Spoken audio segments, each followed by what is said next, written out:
Hola hermanos, que Dios les bendiga. Vamos a leer el capítulo 4, titulado Indigno pero amado incondicionalmente, del libro El despertar de la gracia de Charles Swindoll. El concepto bíblico de la gracia es muy profundo y sus lazos envuelven y transforman la vida. Aunque lo estudiáramos durante una década, no llegaríamos ni cerca de tocar sus profundidades. Nunca llegué a conocer a Lewis Spire Schaeffer, el fundador del seminario donde estudié. Había muerto pocos años antes de que yo empezara mis estudios teológicos en 1959. En cambio, algunos de mis maestros y profesores lo habían conocido muy bien. Todos, sin excepción, lo recuerdan como un hombre de gracia excepcional. Era un magnífico defensor de la sana doctrina y un auténtico modelo de su aplicación a lo largo de toda su vida adulta, especialmente durante los últimos años. Sinceramente, lamento no haber conocido al Dr. Schaeffer. Me encanta la historia que solía narrar uno de mis profesores acerca de la ocasión en que este amado siervo de Dios había concluido su última exposición acerca de la gracia. Era una cálida tarde primaveral del año 1952. El anciano profesor, que durante ese semestre dictó sus clases sentado en una silla de ruedas, se secó el sudor de la frente. Nadie en el aula se movió cuando terminó la clase. Era como si los jóvenes teólogos estuvieran disfrutando lo que habían escuchado, impactados por las percepciones y el entusiasmo del profesor frente a la insuperable gracia de Dios. El anciano deslizó su silla hacia la puerta y cuando estaba por apagar las luces, la clase rompió en un espontáneo y atronador aplauso. Mientras el amado teólogo se secaba las lágrimas, con la cabeza agachada, levantó una mano en alto para pedir silencio. Tenía un último comentario que hacer mientras contemplaba al grupo con una amable sonrisa. En medio del silencio absoluto, habló con suavidad. Señores, durante más de la mitad de mi vida he estudiado esta verdad y recién estoy empezando a descubrir de qué se trata la gracia de Dios. Apenas pasaron 3 meses y este reconocido campeón de la gracia fue conducido a la presencia del Señor a la edad de 81 años. Son pocas las veces que canto el himno Sublime Gracia de John Newton del siglo XVIII, sin recordar las últimas palabras de ese gigante de la gracia. Sublime gracia del Señor, que a un infeliz salvó. Yo ciego fui, mas veo ya, perdido, y Él me halló. No creo que haya nadie, ni Lewis Spire Schaeffer, ni aún John Newton, que apreciara más la gracia que el apóstol Pablo. Después de haber vivido con el orgullo farisaico, entregado a una cruel brutalidad, incrédulo, fue transformado de celoso perseguidor de la iglesia a humilde siervo de Cristo. ¿Y por qué? Por la gracia de Dios. Escuchemos su propio testimonio. Porque yo soy el más insignificante de los apóstoles, que no soy digno de ser llamado apóstol, pues perseguí a la iglesia de Dios, pero por la gracia del Señor soy lo que soy, y su gracia para conmigo no resultó vana, antes bien he trabajado mucho más que todos ellos, aunque no yo, sino la gracia de Dios en mí. Sin embargo, haya sido yo o ellos, así predicamos, y así creísteis. 1 Corintios 15, del 9 al 11. Todo lo que llegó a ser, afirma Pablo, se lo debía a la gracia de Dios. Cuando medito en las palabras de este gran apóstol, encuentro lo que podríamos considerar como su credo. Podemos reducirlo a 3 sencillas afirmaciones. De vez en cuando es útil tomar una verdad teológica profunda y multifacética y definirla en términos simples que usamos todos los días. Primera afirmación: Dios hace todo lo que hace por su gracia. La primera declaración de Pablo respecto a que se le permitiera vivir y que fuera reconocido como mensajero y líder era que todo se debía a la gracia de Dios. Pablo merecía la más severa de las condenas, pero en cambio Dios le extendió su gracia. En términos humanos, Pablo debía haber sido sometido a enormes sufrimientos por todo el dolor y las angustias que había causado a otros. Pero no fue así, porque Dios le mostró su gracia. Eso nos conduce a su segunda afirmación: soy lo que soy por la gracia de Dios. Es como si admitiera: si hay algo bueno en mí, no merezco mérito alguno. El mérito pertenece a la gracia. En nuestra época, en que se enfatizan los logros personales, se recalca en exceso la importancia de lograr las cosas por sí mismo y construir el propio reino centrado en uno mismo. Esta idea de darle todo el crédito a la gracia es un mensaje indispensable. ¿Cuántas personas, al alcanzar la cúspide de su carrera, le dicen al periodista o declaran en una entrevista: soy lo que soy por la gracia de Dios? ¿Cuántos atletas dirían este tipo de cosas en un banquete que se hiciera a su honor? ¿Qué impacto causaría que alguien dijera: no se dejen impresionar, mi fama es el resultado del inmerecido don de la gracia de Dios? Los testimonios como este son rarísimos. Hay una tercera afirmación que parece estar implicada en la declaración final de Pablo: por la gracia de Dios, yo le permito ser lo que usted es. La gracia no es simplemente algo para ser anunciado, debe ser demostrada, compartida, usada como base de la amistad y de toda relación perdurable. Jesús habló de la vida abundante que podríamos disfrutar si reclamáramos la libertad que Él provee por gracia. ¿No sería maravilloso que las personas cooperaran con su plan? No hay duda que se compare con la gracia cuando se trata de liberar a las personas de su esclavitud. Pareciera que algunas personas se podrían comparar a los personajes de una tira cómica del periódico que vi hace poco. Un personaje agresivo y dominante está filosofando con su amigo, que es más callado y pasivo. Con torpeza y sin miramientos, el más fuerte le dice al más débil: si yo estuviera a cargo del mundo, cambiaría todo. Un poco intimidado, el amigo, obligado a escucharlo, le dice: pero eso no sería fácil, digamos, ¿por dónde empezarías? Sin vacilar, el otro se da vuelta, lo mira a los ojos y le dice: empezaría por ti. Aquí no se muestra la gracia. Usted y yo hemos andado cerca de los asesinos de la gracia que se parecen a este personaje, ¿verdad? Con ese inconfundible rostro que dice no, fruncen el entrecejo y declaran: necesita cambiar, de modo que voy a empezar con usted. Hay algunos que parecen estar esperando la primera oportunidad para enfrentar a alguien. Son desconfiados por naturaleza, negativos, decididos a encontrar cualquier defecto, falla o debilidad sutil e indicársela. Podrían halagarlo en 20 cosas, pero en lugar de eso, tienen una meta esencial, que es la de asegurarse de que usted nunca olvide sus debilidades. Los asesinos de la gracia se destacan en lo que usted debería, que matizan sus consejos.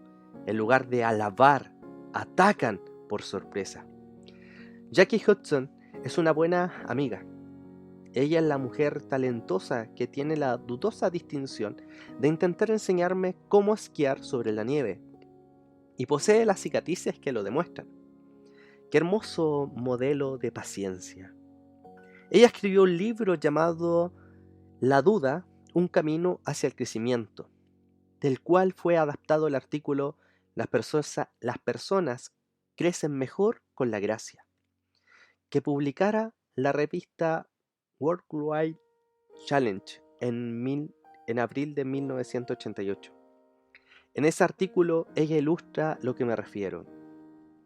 La gracia es tierra fértil. La gracia se enfoca en lo que Dios ha hecho por nosotros y nos quita del centro de atención. Sin embargo, es muy fácil pensar que necesitamos hacer algo para ganarnos el favor de Dios. como si la gracia no fuese suficiente. Muchos creyentes, me atrevo a decir la mayoría, viven como si cada año fueran a pasar de curso después de rendir examen ante un Dios de gesto severo, que los mira con las manos en los bolsillos de su túnica. No sé por qué, pero probablemente la mayoría de gente imagina a Dios vestido con una túnica, nunca con camiseta, traje de baño, siempre con barba y esta túnica blanca. Con una mirada penetrante dice: bien, Gabriel Castillo, en eso te mereces un 7.5. Y luego: muy bien, Inés, deberías darte vergüenza. No está mal, Ricardo, aunque podría haber estado mucho mejor. ¿Qué imaginación tan herética tenemos? ¿Por qué pensamos así? ¿Quién es el responsable de estas imágenes tergiversadas del Todopoderoso? ¿De dónde sacamos la idea de que Dios está enojado o irritado? Si sabemos que toda la ira de Dios se volcó sobre su Hijo cuando murió en la cruz, ¿cómo podemos pensar así? Más aún, la razón por la que Dios resucitó a Jesús es que estaba satisfecho con Él. Piensa en esto: si el Padre está satisfecho con el pago que su Hijo dio en forma total y definitiva por el pecado, y si nosotros estábamos en Jesús por la gracia que alcanzamos por medio de la fe, entonces Dios está satisfecho con usted y conmigo. ¿Cuánto tiene que vivir un creyente para llegar a creer esto? Quizás el problema radica en que siempre tendremos jefes y pastores y padres que nos digan qué debemos hacer y qué no debemos hacer. Siempre habrá quienes nos sigan agregando más y más metas que tenemos que alcanzar. Estas personas matan la gracia, aunque no lo sepan, apelando a la culpa, a la técnica de provocar vergüenza y a la manipulación solapada. Prácticamente nos arrastran a la confusión. Dios no lo hace nunca. Él, en cambio, nos asegura que si somos algo, lo somos por su maravillosa, inagotable e inigualable gracia. Y una vez que realmente nos apropiamos de ella, una vez que experimentamos el despertar de la gracia, es sorprendente cómo deseamos compartirla. Nos deleita dejar a otros ser lo que son por la misma gracia de Dios.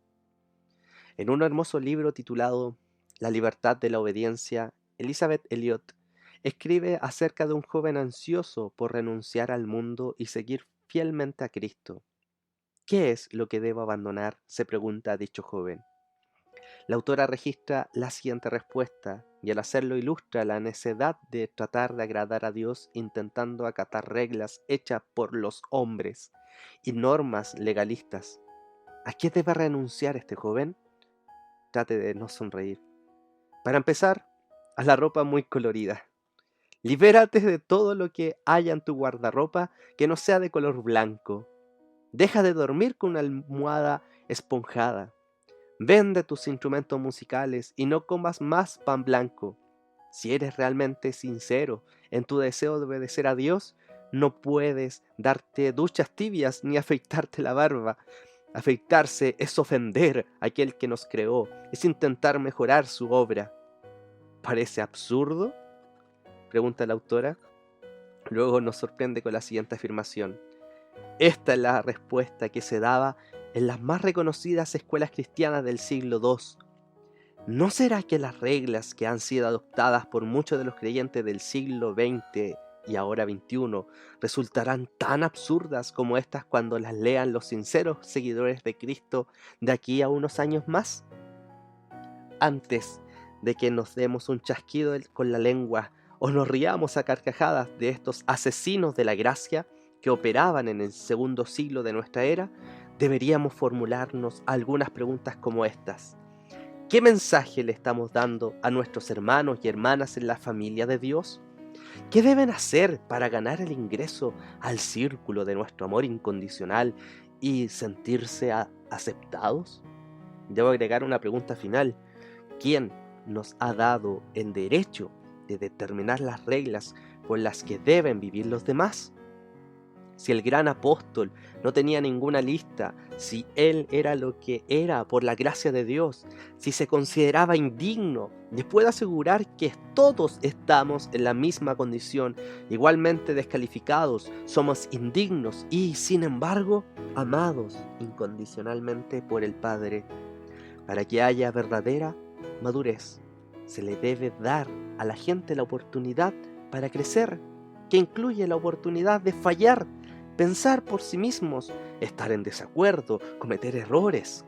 Es imprescindible que se corra el riesgo con la gracia, o seremos cristianos atrofiados que no piensan, que no pueden tomar decisiones, que operan en un estado de miedo y sin alegría, porque no conocemos otra cosa sino las demandas y las expectativas de otro. ¿Cuándo aprenderemos? Recordemos que Dios se deleita en elegir a los menos valiosos para hacer de ellos el objeto de su aceptación incondicional. Durante los próximos minutos, dejemos el mundo moderno e introduzcámonos en el túnel del tiempo. Viajemos juntos hacia atrás 3000 años para llegar hasta la época de las antiguas dinastías y los reyes de Israel.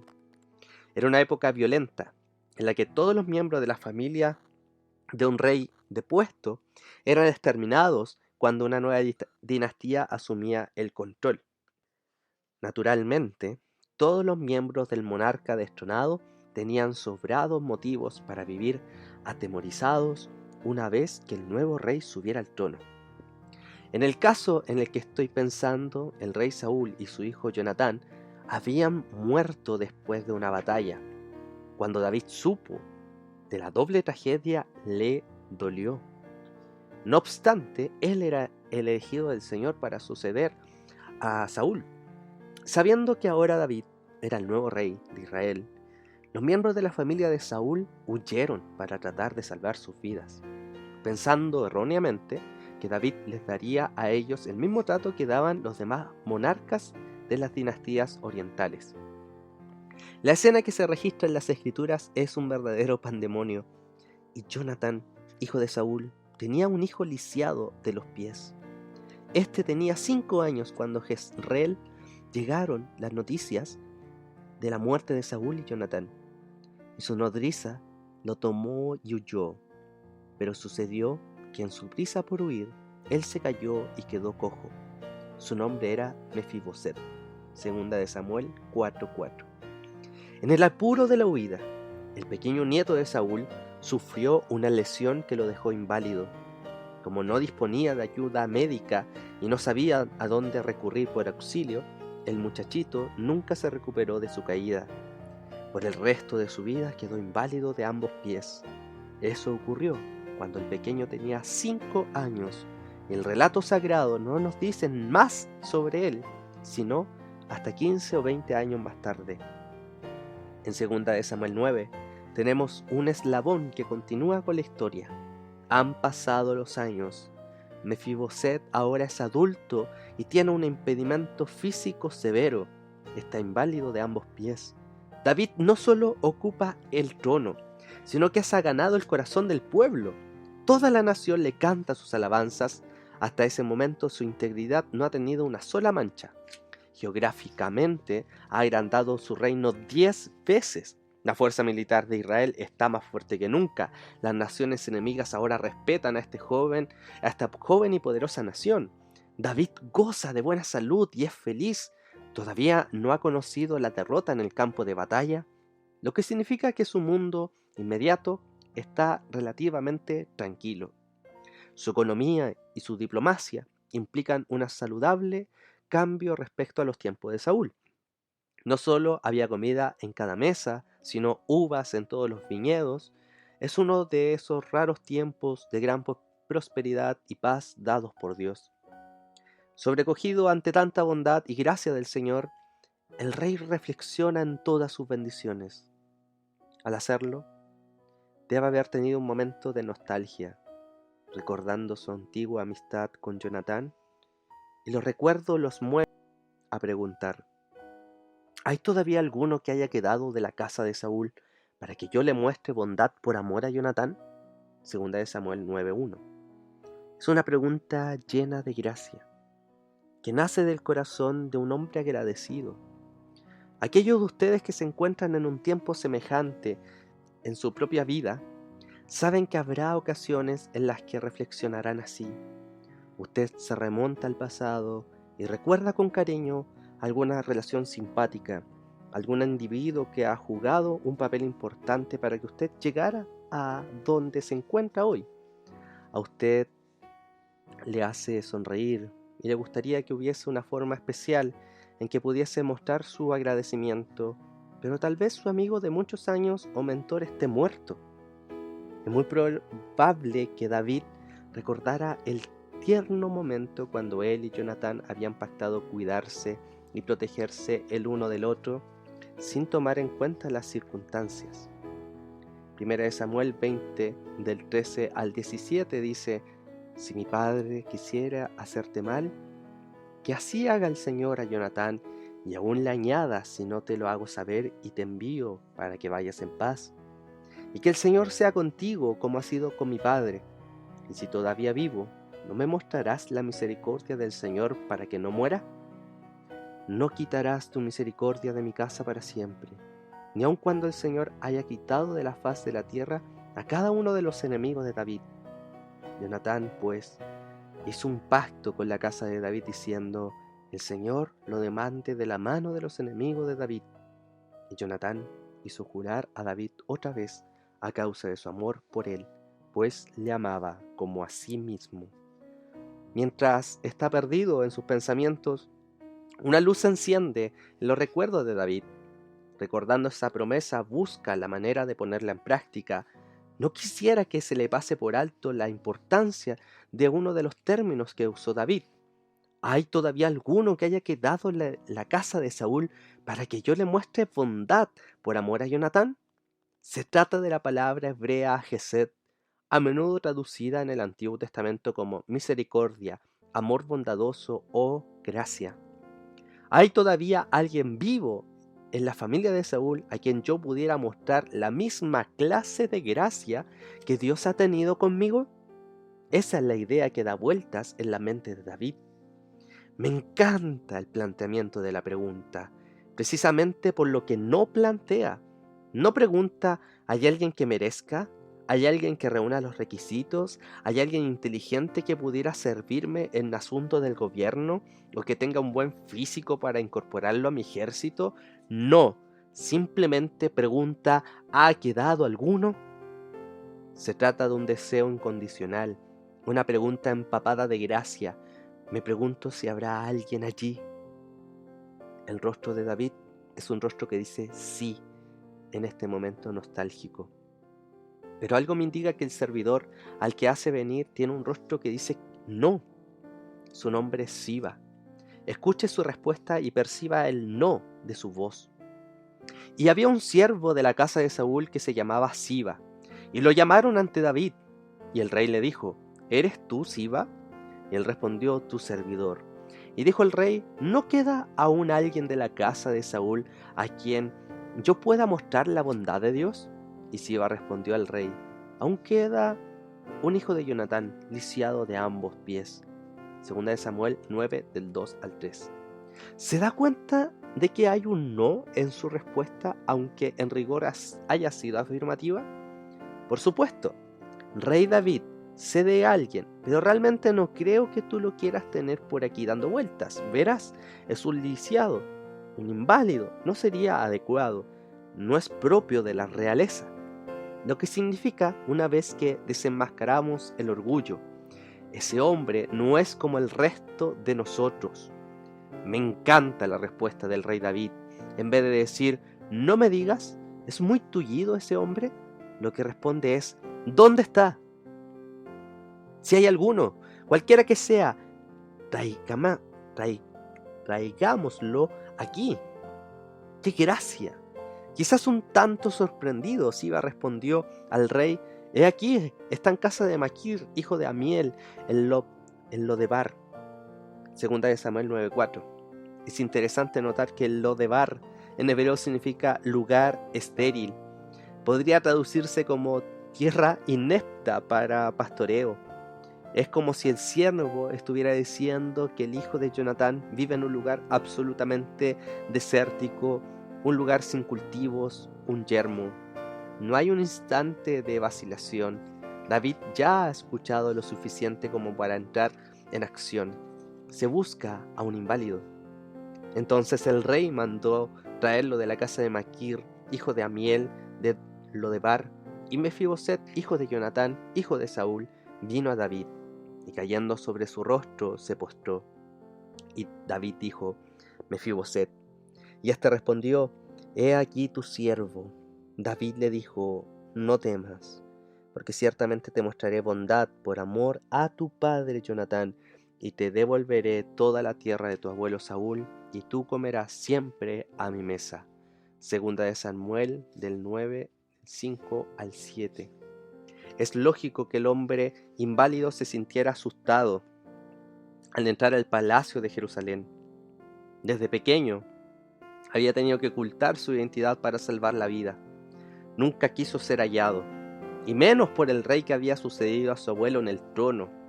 Si lo encontraban, su muerte era segura, pero no había forma de negarse cuando David lo mandó a buscar. Antes de que pudiera darse cuenta, ya lo habían puesto en un carruaje preparado para él, y antes de que pudiera creer lo que le estaba pasando, ya estaba delante del rey.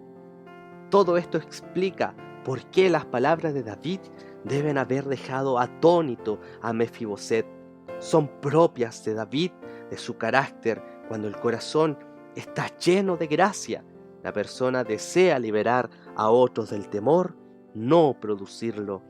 Permítame interrumpir esta maravillosa historia para preguntarle algo sobre Jesús. Aquel que estaba lleno de gracia y verdad, ¿sabe cuál es el mandamiento que repitió con más frecuencia?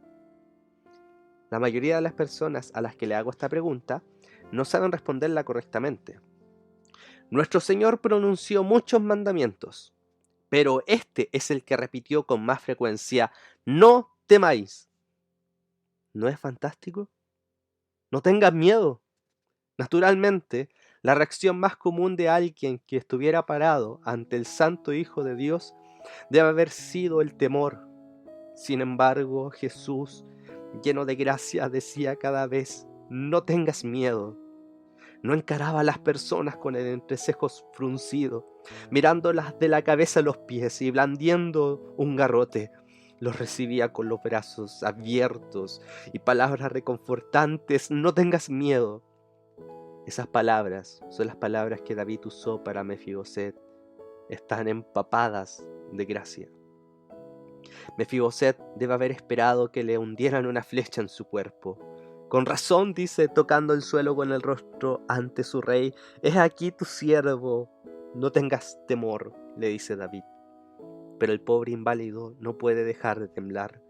Es como si David quisiera decirle: «No te hice buscar para castigarte por algo que hayas hecho o dejado de hacer. Estoy buscando tu bien, no tu mal. Quiero darte un lugar de honor, no despedazarte».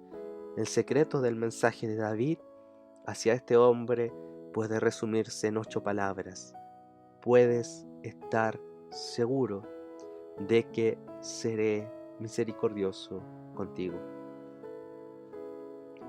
No se pierda de algo que es muy importante en el mensaje completo de la gracia. David quería demostrar bondad, no por causa de Mefiboset. Ni siquiera conocía el hombre antes de que se encontrara ese día, sino por el bien de su padre Jonatán. Mefiboset todavía no puede creer lo que está sucediendo. Se postró él de nuevo y dijo: «¿Quién es tu siervo para que tomes en cuenta a un perro muerto como yo?» Segunda de Samuel 9:8. Al referirse a sí mismo como un perro muerto, se utilizan las palabras más descriptivas que él puede pensar para una criatura desdeñosa, despreciable e inútil. «No soy más que un perro muerto viviendo en Lodebar. ¿Por qué no me dejas solo en mi miseria?» ¿Recuerda cuando usted le dijo lo mismo a Dios? ¿Hace mucho tiempo desde que usted y él se conocieron? ¿O puede que ya lo haya olvidado? Francamente, este es una de mis historias favoritas del Antiguo Testamento porque su retrato de la gracia es muy poderoso. Aquí hay un hombre que es desconocido, de poca importancia para el rey y cojo de ambos pies. Él no puede ofrecer nada de beneficio para el reino en cuanto a su fuerza física. Hay absolutamente cero atractivo personal, pero David se inclina con gracia. Debido a una amistad con su amigo Jonatán desde hace mucho tiempo, el rey va a otorgarle a Mefiboset los privilegios y beneficios que habría dado a su propio hijo. Rápida y completamente, el rey cumplió su palabra. Vea lo que está a punto de ocurrir, es maravilloso. Entonces el rey llamó a Siba, siervo de Saúl, y le dijo: todo lo que le pertenecía a Saúl y a su casa lo he dado al nieto de tu señor. Segunda de Samuel 9:9. Siba debe haber estado sacudiendo la cabeza completamente perplejo. Y tú y tus hijos, tus siervos, cultivaréis la tierra para él, y le llevaréis los frutos para que el nieto de tu señor tenga alimento. Sin embargo, Mefiboset, nieto de tu señor, comerá siempre a mi mesa. Siba tenía 15 hijos y 20 siervos. Segunda de Samuel 9:10. En 4 ocasiones se lee en el relato bíblico que el lisiado comería a la mesa del rey. Versículos 7, 10, 11 y 13. Pero Mefiboset moraba en Jerusalén, porque siempre comía a la casa del rey. Estaba lisiado de ambos pies.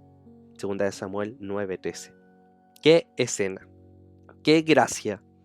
Desde ese día en adelante fue bien recibido a la mesa del rey y disfrutó de alimentación continua y provisión ininterrumpida. Sin merecerlo, recibió un amor incondicional. Mefiboset debe haberse sentido aturdido varios días tratando de convencerse de lo que le estaba pasando y de lo que estaba viviendo era una realidad y no un simple sueño. Imaginemos una escena típica varios años más tarde. La campana que anuncia la cena suena otra vez del palacio del rey. Y David llega a la cabeza de la mesa y se sienta. Poco después, Amnón, el inteligente y astuto Amnón, se encuentra a la izquierda de David. La preciosa y elegante Tamar, una encantadora joven, llega y se sienta junto a Amnón. En otra parte del palacio, Salomón camina lentamente desde su estudio. El precoz y brillante y preocupado Salomón. El príncipe heredero se acomoda despacio. Y luego Absalón, el guapo y encantador Absalón, con su hermoso cabello largo, tan negro como un cuervo, que caía hasta sus hombros, se sienta. En esa noche particular, Joab, el valiente guerrero y el comandante de las tropas de David, ha sido invitado a la cena. El musculoso y bronceado Joab se sienta cerca del rey. Después, todos esperan. Escuchan el arrastrar de pies, el tac, tac, tac de las muletas, mientras Mefiboset torpemente encuentra su lugar en la mesa y se desliza en su silla, con el mantel cubriendo sus pies. Les hago esta pregunta: ¿entendía Mefiboset la gracia? Si viviera en la actualidad, yo creo que él podría identificar rápidamente las palabras del himno de John Newton. En los peligros o aflicción que yo he tenido aquí, su gracia siempre me libró y me guiará feliz. Quizás ya haya percibido algunas de las analogías entre la gracia mostrada hacia Mefiboset y la gracia que hemos recibido usted y yo. Encuentro al menos 8 analogías. Número 1. En el pasado, Mefiboset había disfrutado del compañerismo de su padre. Lo mismo sucedió con nuestros primeros padres, Adán y Eva, en el hermoso huerto del Edén. 2. Cuando ocurrió la tragedia, apareció el temor y Mefiboset sufrió una caída que lo dejó inválido por el resto de su vida. Lo mismo sucedió cuando entró el pecado. La humanidad sufrió una caída que la ha dejado incapacitada para siempre en la tierra. Número 3. David, el rey, por el amor incondicional que le tenía a su amigo Jonatán, buscó a quien pudiera demostrarle su gracia. De manera similar, Dios Padre, por la aceptación incondicional de la muerte en la cruz de su unigénito Hijo, sigue buscando a quien hacer partícipe de su gracia. Número 4. El hombre lisiado no tenía nada propio, no podía hacer nada y no merecía nada. Ni siquiera intentó ganarse el favor del monarca. Lo único que podía hacer era aceptarlo humildemente. De manera que nosotros, pecadores sin esperanza y sin mérito alguno, que no merecemos en absoluto el favor del Padre, no podemos sino aceptarlo humildemente. 5. El rey rescató al inválido de su infortunada existencia, llevándolo a un lugar desierto y desolado, a un lugar de compañerismo y honor. Dios, nuestro Padre, ha hecho lo mismo por nosotros. De nuestro lodevar personal de quebranto y depravación, nos ha rescatado para ponernos en un lugar lleno de alimento espiritual cerca de Él. 6. David adoptó a Mefiboset en la familia real y le brindó constante provisión, alimento y bendiciones. Nosotros también hemos sido adoptados como hijos e hijas en la familia de Dios y estamos rodeados de las inefables bendiciones de su reino. 7. La invalidez permanente del nuevo hijo le recordaba para siempre la gracia del rey. Nuestro estado imperfecto nos impide olvidar que donde el pecado abunda, la gracia sobreabunda. Y número 8. Cuando Mefiboset se sentaba a la mesa del rey, era tratado como uno de los hijos de David. Cuando un día estemos celebrando con el Señor, nosotros también seremos tratados como sus hijos. Allí estaremos compartiendo la mesa con Pablo y Pedro, con Lidia y Priscila, con María y Febe, Santiago, Juan y Bernabé, Lucas, con mártires, monjes, reformadores y evangelistas, con directores, profesores de seminarios, pastores, misioneros, escritores y estadistas por igual, sin diferencia alguna de rango o título, sin ninguna consideración especial por los logros más elevados. ¿Por qué? Porque ninguno de nosotros merece nada. Todos somos indignos, todos somos lisiados. ¿Cómo no vamos a alabar a nuestro Dios? Y cuando en Sión por siglos mil, brillando esté cual sol, yo cantaré por siempre allí su amor que me salvó. Toda nuestra alabanza será por aquel que vino y murió, que resucitó y vive para siempre. Su nombre es Jesús, su mensaje es gracia. Son pocos los que le han descrito tanto a él como a su mensaje con más claridad que John Bunyan. Oh Hijo del Dios bendito, que gracia se ha manifestado en tu condescendencia. Fue la gracia que te hizo descender del cielo. La gracia te despojó de tu gloria. La gracia te hizo pobre y despreciable. La gracia te hizo soportar esas cargas del pecado, esas cargas de tristeza, increíbles cargas de la maldición de Dios que son indescriptibles. Oh Hijo de Dios, la gracia llenaba tus lágrimas. La gracia fluía de tu costado con tu sangre, la gracia salía con cada una de las palabras de tu dulce boca, la gracia se manifestaba cuando el látigo te hirió, donde las espinas te picaban y donde los clavos te atravesaban. He aquí la gracia, gracia para hacer que los ángeles se maravillen, gracia para hacer a los pecadores felices y gracia para asombrar a los demonios. Cuando estamos reunidos con el pueblo de Dios en esta gran fiesta de bodas del Cordero, el mantel de su gracia cubrirá todas nuestras incapacidades y limitaciones.